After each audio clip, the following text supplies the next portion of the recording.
याद रखिएगा, मैंने पिछले कुछ संदेशों में आपको बताया, वचन के रेफरेंसेस याद करना और वचन के रेफरेंसेस को बार बार बोलना ये कोई बहुत बड़ी बात नहीं है।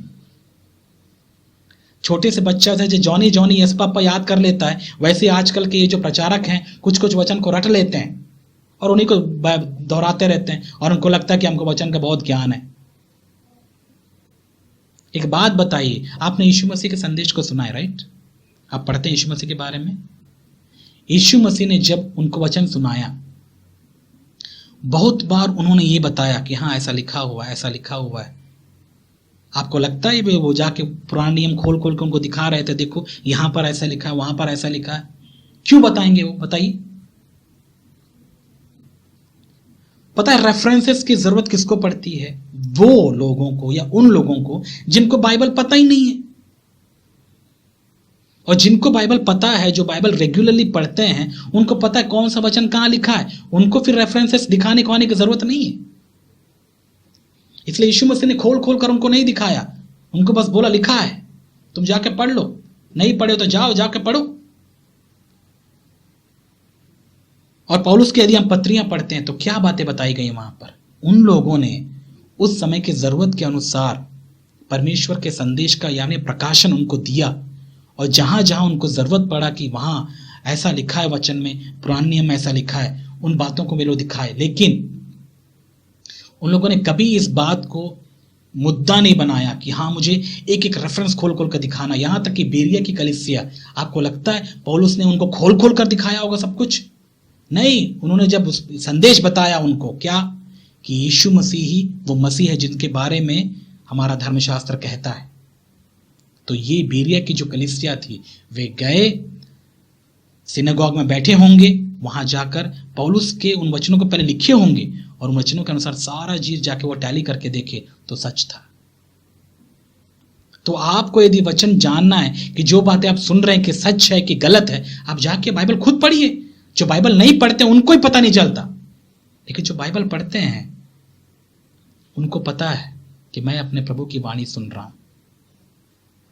समझ में आ रहा है?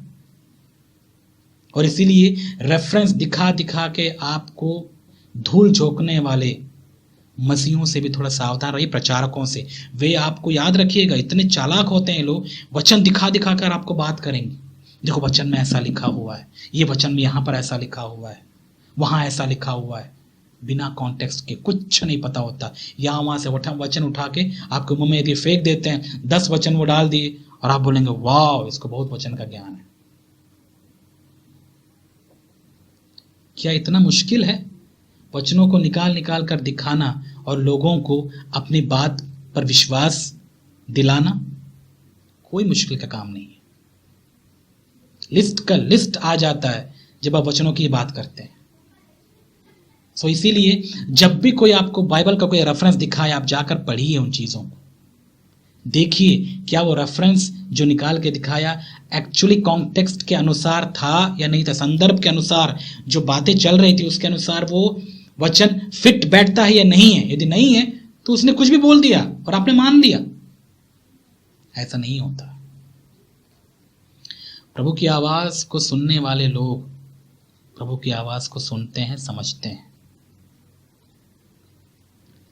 और यदि आप प्रभु की भेड़ हैं, जो आप वचन सुन रहे हैं, मुझे यकीन है कि आपको प्रभु की वाणी सुनाई दे रही होगी, प्रभु आपसे क्या बात कर रहे हैं। ठीक है? तो ऐसे बहकाने वाले सेवकों से भी सावधान रहिए। ये वो लोग हैं जो आपके ध्यान को भटकाते हैं झूठी शिक्षाओं के तरफ। ये गलत है।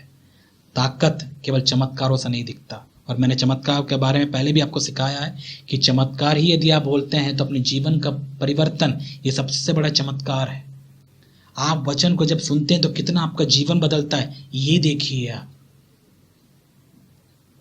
समझ में आ रहा है आपको मेरे प्यारे भाई और बहन?